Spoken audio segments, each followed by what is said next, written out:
নমস্কার, শুরু করছি আজকের সংবাদ।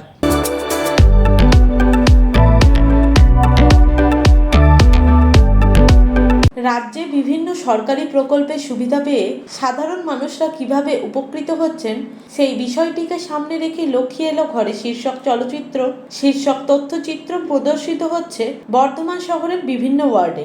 এবার এই তথ্যচিত্র প্রদর্শিত হলো 17 নম্বর ওয়ার্ডে প্রাথমিক বিদ্যালয় প্রাঙ্গণে।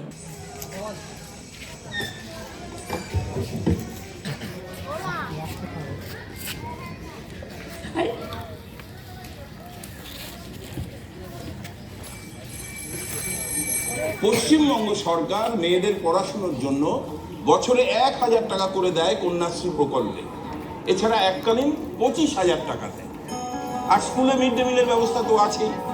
এই তথ্যচিত্র প্রদর্শনের মাধ্যমে প্রতিটি মানুষের কাছে রাজ্য সরকারের বিভিন্ন প্রকল্পের বিষয়টিকে তুলে ধরা হচ্ছে।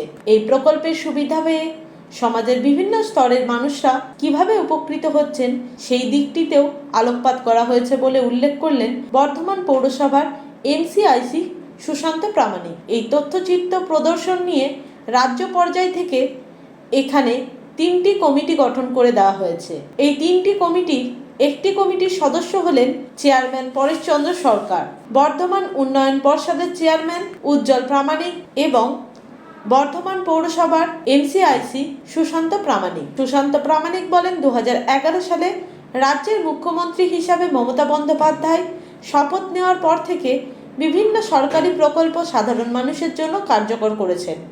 এর মধ্যে 94টি প্রকল্পের সুবিধা পাচ্ছেন এই রাজ্যের মানুষরা। এত সরকারি প্রকল্প ভারতের অন্য কোনো রাজ্যে নেই। তিনি বলেন, মানুষের কল্যাণে শিশু থেকে বৃদ্ধ সকলের জন্যই মুখ্যমন্ত্রী বিভিন্ন প্রকল্পকে বাস্তবায়িত করেছেন।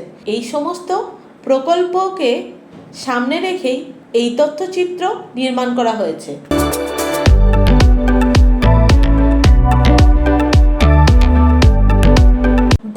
ফেব্রুয়ারি স্বেচ্ছাসেবী সংস্থা বর্ধমান ওয়েভ এবং পিয়ারলেস হাসপাতালের যৌথ উদ্যোগে বর্ধমান লায়ন্স ক্লাব প্রাঙ্গণে আয়োজিত হলো ফ্রি কার্ডিওলজি কনসালটেশন ক্যাম্প ও মাস বিএলএস প্রশিক্ষণ কর্মসূচি। হৃদরোগ বিষয়ে সচেতনতা বৃদ্ধি এবং জরুরি পরিস্থিতিতে প্রাথমিক জীবন রক্ষাকারী দক্ষতা গড়ে তোলাই ছিল এই উদ্যোগের মূল উদ্দেশ্য। উদ্বোধনী অনুষ্ঠানে উপস্থিত ছিলেন বর্ধমান মেডিকেল কলেজের অধ্যক্ষ ডক্টর মৌসুমী বন্দ্যোপাধ্যায়, এভারেস্ট জয়ী পর্বতরোহী সৌমেন সরকার, বিশিষ্ট শিক্ষাবিদ তথা পরবর্তী বর্ধমান ওয়েভের সভাপতি সুবীর কুমার দে সহ অন্যান্যরা।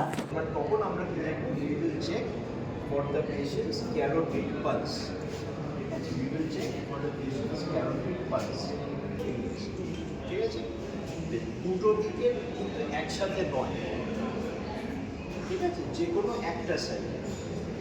এবার ইট ইজ প্রেফারেবল যদি আমি এই দিকে দাঁড়িয়ে থাকি। হাসপাতালের গ্রুপ হেড ও এভিপি ইন্দ্রজিৎ ব্যানার্জি বলেন, কর্পোরেট স্বাস্থ্য পরিষেবার সীমা শহর কেন্দ্রিক হওয়া উচিত নয়। জেলা ও মফস্বলে বিশেষজ্ঞ পরিষেবা পৌঁছে দেওয়া আমাদের সামাজিক দায়িত্বের অংশ।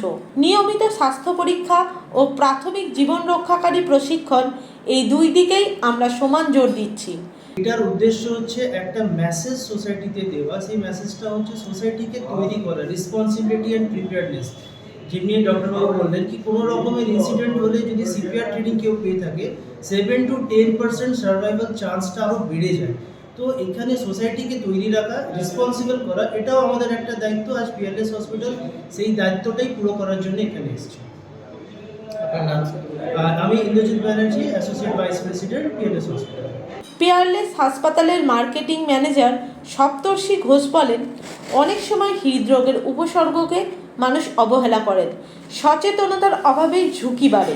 এই ধরনের ক্যাম্পের মাধ্যমে আমরা চাই মানুষ উপসর্গ চিহ্নিত করতে শিখুন এবং জরুরি অবস্থায় কিভাবে তাৎক্ষণিক পদক্ষেপ নিতে হয় তা জানাও প্রয়োজন সকলের।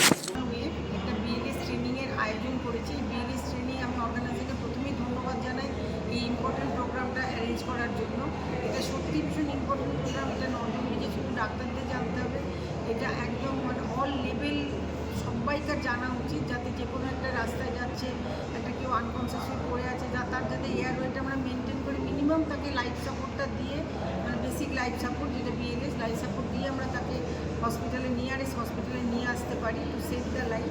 সুতরাং এটা সবাইকারই আমাদের জানা উচিত। সুতরাং মানে এই অর্গানাইজেশন দুজনকে, পিয়ারলেস এবং বর্ধমান ওয়েভ দুজনকে আমার অসংখ্য ধন্যবাদ এই ইম্পর্টেন্ট প্রোগ্রামটা অ্যারেঞ্জ করার জন্য।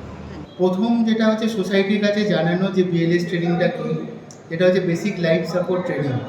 What is basic life support? একটা কাউকে দেখবেন হঠাৎ করে রাস্তার ধারে অজ্ঞান হয়ে গেছেন বা তার পালস বিট খুব কম, সেই ক্ষেত্রে as a society, as a সামাজিক মানুষ হিসাবে আপনি কী করবেন, তাকে প্রাণটা কী করে ফেরত পাঠাবেন, আর যাতে তাকে একটুখানি সাপোর্ট দিয়ে হসপিটালে নিয়ে আসা যায়। এই যে ছোট্ট একটা গ্যাপ আমাদের সোসাইটিতে আছে, সেটাকে পূরণ করার জন্যই আজকে BLS ট্রেনিং ক্যাম্পটা করা হচ্ছে।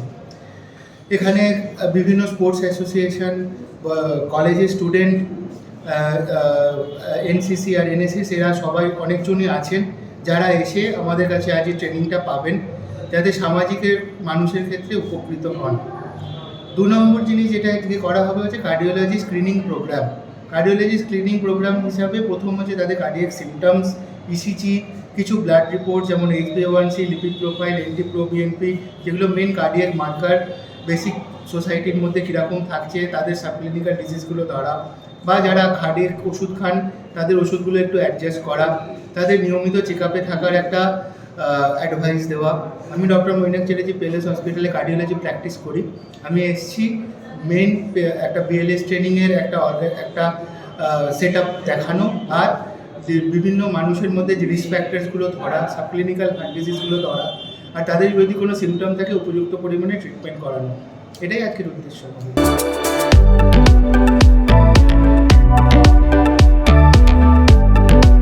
বঙ্গীয় সাহিত্য পরিষদের বর্ধমান শাখা, বর্ধমান সাহিত্য পরিষদ আয়োজিত মহান ভাষা শহীদ দিবসের অনুষ্ঠান মর্যাদার সঙ্গে পালিত হলো সংস্থার নিজস্ব ভবনে। শহীদ বেদিতে মাল্যদানের মধ্য দিয়ে অনুষ্ঠান শুরু হয়। প্রথমে সম্পাদক কাশীনাথ গাঙ্গুলি ভাষা দিবসের তাৎপর্য নিয়ে মনোরম বক্তব্য রাখেন।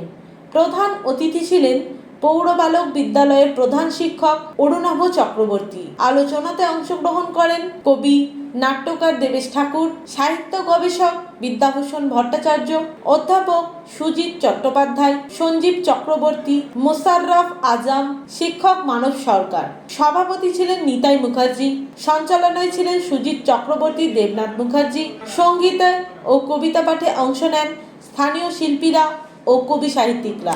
1999 সালে এটা আন্তর্জাতিক মাতৃদিবস হিসেবে ইউনেস্কো স্বীকৃতি পেয়েছে।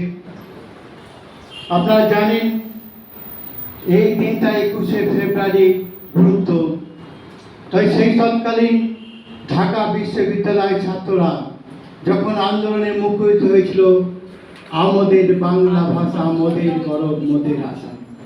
এই ভাষা প্রত্যেকটি জাতি তার নিজের মাতৃভাষাকে গর্ববোধ করে। আমরা গর্ববোধ করি যে আমার মাতৃভাষা ভারতবর্ষে সারা পৃথিবীর দ্বিতীয় সবচেয়ে বেশি ভাষা হচ্ছে, তার স্থান হচ্ছে তৃতীয়। আমরা গর্ববোধ করি যে প্রায় ভারতবর্ষ নয়, সারা পৃথিবীর কোটি কোটি মানুষ এই ভাষায় কথা বলে। আমরা এই বাংলা ভাষায় পেয়েছি রবীন্দ্রনাথ থেকে আরম্ভ করে কাজী নজরুল ইসলাম, বিদ্যাসাগর, রাজা রামমোহন রায়, কত নাম বলবো, সুকান্ত থেকে আরম্ভ করে নতুন প্রজন্মে আরও অনেকেই তারা এখানে বরেণ্য বাংলাকে তারা বরেণ্য করেছে। স্বামী বিবেকানন্দ, তারও মাতৃভাষা বাংলা। আমরা স্বামী বিবেকানন্দ, তারও মাতৃভাষা বাংলা। সেই বাংলা ভাষাকে আমরা বরণ করে সেই শ্রদ্ধা জানাবার জন্যে সেই সময় বাংলাদেশ সরকার উর্দুকে রাষ্ট্রভাষা করেছিল, কিন্তু বাংলা ভাষার স্বীকৃতি দানের জন্যে সেই আবু বরকত সালাম জন্মলে সেই আত্মবলিদান আমরা ভুলে যাই। সেই 14 জন কি কতজন তার হিসেব নেই, তারপরেও আসাম বড় করে আপনারা জানেন বাংলা ভাষারই আন্দোলন হয়েছে। আমি আজকে সূচনা করলাম, যা এখানে অনেক শিক্ষাবিদ আছেন। 24 পরগনা জেলা, কি মজার ব্যাপার বলুন দেখি। তাহলে বেগুনটা খাবে কে? যার গাছ, যেদিকে গাছ সে খাবে, না যেদিকে ফল্টি ধরেছে সে খাবে।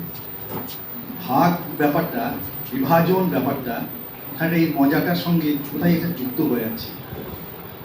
আমাদের বাংলা অনেক আগেই ভাগ হতো, বাংলা অনেক আগে টুকরো টুকরো হয়ে যেত, কিন্তু হতে পারেনি। কারণ বাংলা ভাগ হওয়ার পরিকল্পনায় অত্যন্ত নিখুঁতভাবে গ্রহণ করেছিলেন কার্জন, ফ্রেজার, ফুলার, এবং তার কিছুদিন পর হচ্ছে রিসলে, হ্যাঁ, তারপরে আরও পরে আসবে র্যাটক্লিফ।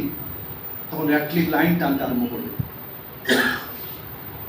এই যে ব্যাপারটা হলো, এরা ঠিক করে নিলেন বাংলাকে ভাগ করতে হবে, তাহলে শাসন করাটা সহজ হবে। যত ডিভিশন হয়, বিভাজন যত হয়, তত বেশ চালানোটা খুব সহজ হয়। এখানে এতজন মানুষ আছেন, কয়েকজনের সঙ্গে যদি কয়েকজন ঝগড়া লাগিয়ে দেওয়া যায়, ব্যাপারটা খুব মনোরম হতে পারে। কিন্তু সেটা সবার পক্ষে তো হয় না, সবাই তো বুঝতে পারেন অনেকে। যেমন 1905 সালে সেটা বুঝতে পেরেছিলেন রবীন্দ্রনাথ ঠাকুর। এবং আমি একটি নাম এত জোরের সঙ্গে বলছি, তার অনেকগুলো কারণ আছে, এত কারণে আমি যাব না। রবীন্দ্রনাথ ঠাকুর বুঝতে পেরেছিলেন। তার আগে কিন্তু আরেকজন খুব ভালো করে বুঝেছিলেন, তার নাম সরলা দেবী চৌধুরানী, রবীন্দ্রনাথের ভাগ্নি, স্বর্ণকুমারী দেবী কন্যা। তিনি বললেন, আমি একটা উৎসব করব বাঙালি জাতকে জাগ্রত করার জন্য, তার নাম প্রতাপাদিত্য উৎসব। রবীন্দ্রনাথ বাধা দিলেন, বলে প্রতাপাদিত্য কিন্তু অনেকখানি হিন্দুত্বকে তুলে ধরেছে, এটা করতে গেলে কিন্তু যে বন্ধুরা এগিয়ে এসেছেন, যেমন আবিদ আলী এমনি করে এগিয়ে এসেছেন, এরা কিন্তু এই আন্দোলনে যোগ দেবেন না। ফলে প্রতাপাদিত্য করতে যেও না, প্রতাপাদিত্য করা বন্ধ হলো। কিন্তু সরলা দেবী থেমে যাওয়ার মানুষ ছিলেন না। এরপরে সরলা দেবী আবার একটা উৎসবে হাত দিলেন, তার নাম শিবাজি উৎসব। তখন রবীন্দ্রনাথ আবার বাধা দিলেন, দেখো শিবাজি হিন্দুত্বের বীর হিসেবে তিনি মানে গৃহীত হয়েছেন, তার সঙ্গে সংগ্রাম বা সংঘাত ঔরঙ্গজেবের, এটাও এই মুহূর্তে বাংলা যা চাইছে তার সঙ্গে মিলছে না, অতএব পিছিয়ে এসো, প্রতাপাদিত্য উৎসব করতে যেও না। যেমন বললাম তেমনি তুমি শিবাজি উৎসব করতে যেও না। যদি উৎসব করতে হয় তাহলে সেই যখন হুমায়ুনের হাতে রাজপুতানা রানী রাখি বেঁধে দিয়ে বলেছিলেন, রাখি ভাই এইটাকে আমরা ফিরিয়ে আনি, তাহলে প্রকৃত ঐক্য সম্ভব, প্রকৃত মিলনটা সম্ভব। তো যাই হোক, সেইভাবে বাংলা ভাগটা রদ করা গেল। আর বিশদ বিবরণী এটা বলছি না। এবং 1999 সালে এটা আন্তর্জাতিক মাতৃদিবস হিসেবে ইউনেস্কো স্বীকৃতি পেয়েছে। আপনারা জানেন এই দিনটা 21শে ফেব্রুয়ারি গুরুত্ব। তাই সেই তৎকালীন ঢাকা বিশ্ববিদ্যালয়ের ছাত্ররা যখন আন্দোলনে মুখরিত হয়েছিল, আমাদের বাংলা ভাষা মোদের গরব মোদের আশা। এই ভাষা প্রত্যেকটি জাতি তার নিজের মাতৃভাষাকে গর্ববোধ করে। আমরা গর্ববোধ করি যে আমার মাতৃভাষা ভারতবর্ষে সারা পৃথিবীর তৃতীয় সবচেয়ে বেশি ভাষা হচ্ছে, তার স্থান হচ্ছে তৃতীয়। আমরা গর্ববোধ করি যে প্রায় ভারতবর্ষ নয়, সারা পৃথিবীর কোটি কোটি মানুষ এই ভাষায় কথা বলে। আমরা এই বাংলা ভাষায় পেয়েছি রবীন্দ্রনাথ থেকে আরম্ভ করে কাজী নজরুল ইসলাম, বিদ্যাসাগর, রাজা রামমোহন রায়, কত নাম বলবো, সুকান্ত থেকে আরম্ভ করে নতুন প্রজন্মে আরো অনেকেই তারা এখানে বরেণ্য বাংলাকে তারা বরেণ্য করেছে। স্বামী বিবেকানন্দ, তারও মাতৃভাষা বাংলা। আমরা স্বামী বিবেকানন্দ, তারও মাতৃভাষা বাংলা। সেই বাংলা ভাষাকে আমরা বরণ করে সেই শ্রদ্ধা জানাবার জন্যে সেই সময় বাংলাদেশ সরকার উর্দুকে রাষ্ট্রভাষা করেছিল, কিন্তু বাংলা ভাষার স্বীকৃতি দানের জন্য সেই আবু বরকত সালাম জন্মলে সেই আত্মবলিদান আমরা ভুলে যাই। সেই 14 জন কি কতজন তার হিসেব নেই, তারপরেও আসাম বড়া করে আপনারা জানেন বাংলা ভাষারই আন্দোলন হয়েছে। আমি আজকে সূচনা করলাম, যা এখানে অনেক শিক্ষাবিদ আছেন, তারা সেই নিয়ে বলবেন। আজকে অনুষ্ঠানে আমি সভাপতিত্ব করার জন্য আমাদের সহসভাপতি